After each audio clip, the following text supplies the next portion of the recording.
Hello beautiful people, it's Okwesta here again.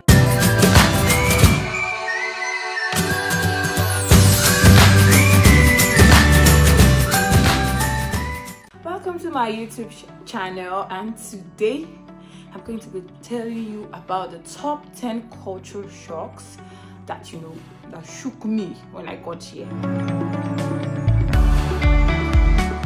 But before we get right into it, please don't forget to subscribe to my YouTube channel, and please like my video, and you can comment, drop a comment in the comment section, to motivate me. Yeah, please. So if you're planning to come to the UK very soon, I'm just going to be telling you about the top 10 things that shook me. It might not shake you when you get here, but these are things that I think you should look out for.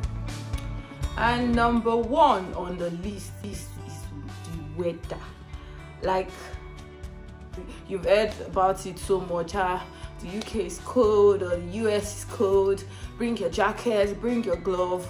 But you've never experienced, and you feel like, oh, this lady has come again. Weather, we know the weather is cold. We know. But the thing is that if you've never experienced it, you cannot imagine it. Like, yeah, coming here, we got jackets, gloves, head warmer and all, but when we got out of the airport, jeez, I've never felt this kind of cold in my life before. Like, when you put your hand in the freezer, probably, I know for we ladies or even guys that clean the freezer, when you clean the freezer, and it's so cold, that few minutes that when you're cleaning the freezer, your hands feel so numb and painful. Do you know how it feels? This is how it feels. And you can easily bring out your hands and warm your hands and feel better. But yeah, there's no warming your hand though. When you go out, like your hands feel like you dipped them in ice. Especially when you don't wear gloves, and some days the gloves cannot even do anything. Like, that was the number one thing that I was like, God, can we do this? Can we stay here? Can I stay here? This place is cold. Even with your jacket, you're freezing. Smoke, steam, ice is coming out from your mouth, and that was number one. And I just can't get over it. And the funniest thing is that even the locals here, the indigenes here, they keep complaining about the cold, the weather is this, the weather is that. So they're not getting used to this. And when the sun comes out like this, everybody's so happy. They're wearing their shorts and their armlets, ready to go out into the sun, sunbathing and all. And I'm like, geez, in Nigeria, you cannot try on this one. Our sun is very hot there, So that's that. And I don't know, for people that follow me on my Instagram, I don't know if you saw a reel I posted where I was like, it's spring, the sun is out. Please, that spring lasted for only 2 days. I mean, the sun that came out lasted for only 2 days, Saturday and Sunday. The next day, Monday, it was cold again, and I'm like, what is this? And when I was asking my colleagues, they were like, oh, it's highly unusual, it's unusual. I'm like, oh, please. So that's that. So number 2 on my list is food. If you like Nigerian food, my brother, my sister, bring it from Nigeria. Food here is chicken. They have plenty cheap chicken here. If you want to eat, it's chicken you'll be eating. But the chicken here is quite affordable. And another thing I noticed about the food is that in the supermarket, there are lots of ready-made food, rice, Chinese, all this, that it's already packed in the supermarket. So all you need to do is just buy, bring it home and microwave it.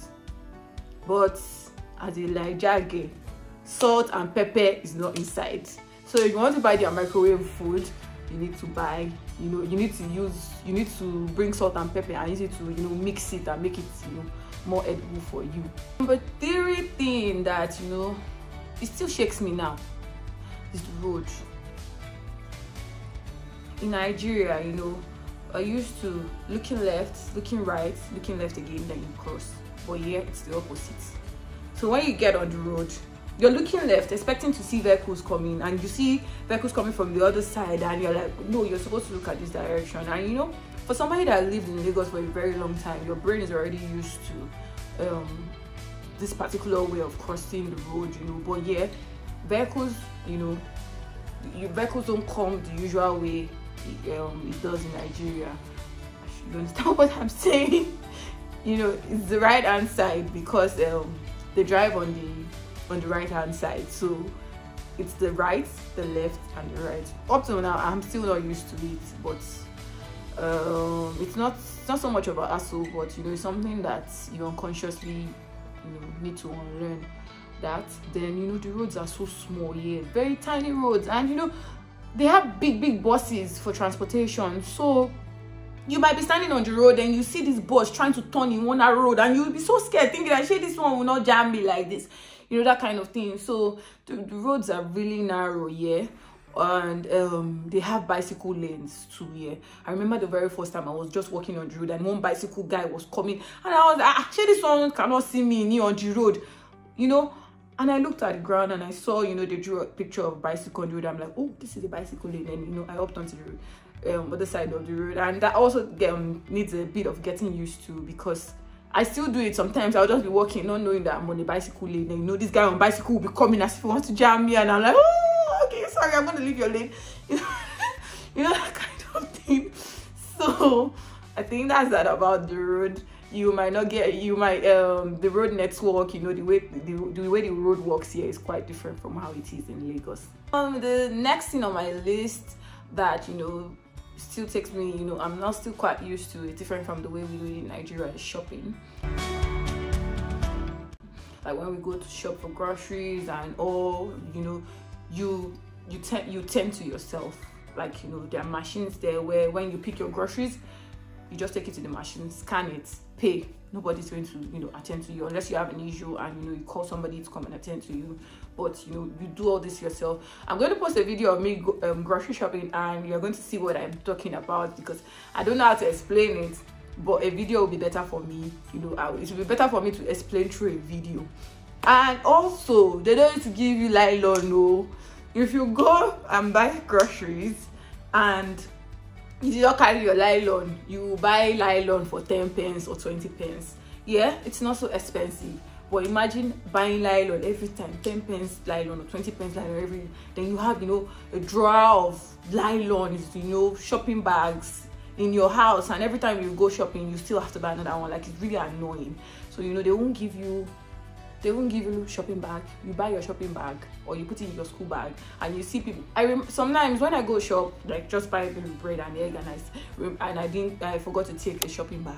I carry my thing on my hand and take it home. I've seen other people do it. Nobody looks at you twice, because everybody knows what is happening. Like, you probably forgot to take a shopping bag and you don't want to buy another one. Another thing again about the shopping is coins. We have the £1, we have £2 coins here, and it's so funny because in Nigeria we don't have coins. We deal with naira notes. So imagine your wallet, putting coins in your wallet, it's so easy to lose. And I remember the very first time I paid with cash, and my goods were, what I bought was like £1 60 something pence. In Nigeria you round that up or you round that down, depending on who is going to let the change go. But yeah, they gave me my change to the last penny, and it was so weird. I almost felt like telling the guys to take it, the way if they give you 5 naira change or 10 naira change, you just tell them to take it, or But I collected it because it felt so strange to me. Like, so they gave me my change to the last penny. There's 1 penny, and it's so amazing. The next now on my list is to accent.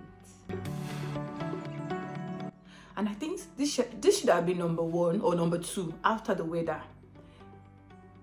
When I got here, my very first week at work, I didn't understand what anybody was saying. I don't know, maybe because I'm in Scotland, maybe in London I'll understand them better. But it was so, they speak so fast, and the pronunciation is so different. And I'm like, looking at them, and the thing is really annoying, because sometimes you feel like you're slow. It feels like you're slow because when they talk to you, it takes a little bit of while for you to process what they're saying, and vice versa.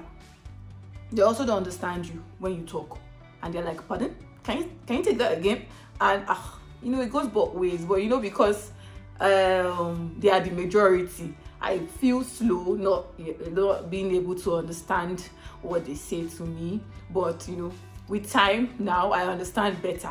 Although there are still some people that if they talk to me like this, I will have to tell them to repeat themselves again and again. But as it is, I think, you know, I'm better. And it's very funny because, you know, watching movies at home, watching Oyibo movies at home, you'll be like, I understand now, I'm Oyibo girl, I understand what you're saying. But get to the UK first, you will know that British English is different from Hollywood English, like way different. And it's, you know, it also needs some getting used to, especially if you're going to be working or, you know, schooling, listening to your lecturers. You know, it might be quite hard, but it's something that you get used to over time. Max 3-4 weeks, you'll be able to understand what they're saying. Now the next on my list is eating out. For those who know me and probably follow me on my Instagram, I do restaurant reviews. So I remember the very first time I wanted to go out to eat, and you know, to buy no, I think I wanted to buy pastries, and I saw two prices. One, eating in price, eating out price, and the eat out price is actually lower than the eating price. Like seriously. So, you know, in my mind I was thinking that maybe because of the condition, you know, if it's in Nigeria, if eating in is actually more expensive, you'll be, oh, it's the AC, it's the generator they put on for you, you know. But yeah, why is you know, why is eating in more expensive than taking my food out? Then it was later I realized that it's actually tax. If you're eating in a restaurant, the government is going to tax you for it. Like, you get money to eat for restaurants, you must pay. Sorry, I interpreted that for you. You have money to eat in a restaurant, you must pay tax for eating in the restaurant. Next time, go and eat it in your house. Like, it feels so weird. Why would I pay more for eating in the restaurant? At least if the prices were the same, it feels good. But paying more for eating in the restaurant, it's a big deal for me. But you know, you can follow me on my Instagram for restaurant reviews here in Edinburgh. You know, that's my Instagram handle. Please follow me. So the next on my list now, I think this should be number 8. I already lost count. Is the transport system. The transport system here is pretty decent, like really nice. If you're living in the outskirts of any city, you get a bus going to anywhere you're going to. But the problem for a newbie is that you need to know what side of the road to stand at to wait for your bus. For example, you use Google Map to try to get to your destination, and the Google Map says you should take bus 25, you know, going to probably say Glasgow, and you don't know the right side of the road to, you probably not know the right side of the road to stand, because you know you need some getting used to. If you're on this side of the road, you might be standing on this side of the road, sorry, and you know, you see your boss at the other side. And you know, you can't just cross the road like that. It's really dangerous. And you know, most times they don't wait for anybody.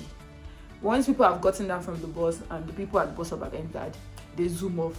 So most times, if you don't know what side of the road to stand and you stand at the wrong side, you might end up missing your bus. So the best thing is always to ask people when you meet at the bus stop, oh, I'm going to so place, sorry, which side of the road to stand do I stand, so that you don't miss your bus. Another one that has me really, you know, that makes me really happy is the fact that electricity is 100 here. In Nigeria, you know, once your phone battery is like 50-60%, you've gone to plug it, the power will soon take light, you know. But yeah, you know, we don't have all that, you know, so you practically get spoiled after a while, and you know, just leave your phone to run anytime you want to charge it. And sometimes you find your phone going dead because you didn't plug it in. You know, electricity is guaranteed 100, you know. So I think that's a really cool one. And the last but not the least, might not be the least, sorry, I might still find out more, and I would let you people know later if I do, is the people. The people here are really nice, and you know, nice to an extent that sometimes it makes me feel uncomfortable. you know, coming from Lagos, everybody's face is always, so before you ask somebody for help, you're like, sorry, please, I beg, I'm sorry, please. You'll be begging them before you just ask for something. But you know, yeah, when you go ask people for things, they're always ready to help you. They like help you today. They take you there. If it's sorry, please. Like when I go shopping sometimes and I ask the shopping attendant that, please, can I where is this, where can I find this, you know, they'll take you there, show you. Like, it's so, when you ask people on the road that, sorry, please, can I, before you are even done, everybody's looking, you know, to answer you. And it's really, really nice, you know. It's a really, really nice thing. Yeah, everybody is always happy to help you. Yeah, and I've not met any nasty person since I've been here. Maybe I'm lucky, if you know, but it's really nice that the people here are always ready to help when you have any question. So that's that on my top culture shocks I had here since I've gotten here to the UK. And please, I would love you to subscribe to my YouTube channel, like my video, and motivate me in the comment section, please. And I promise to post more videos to entertain you, educate you very soon. Thanks for watching. Bye.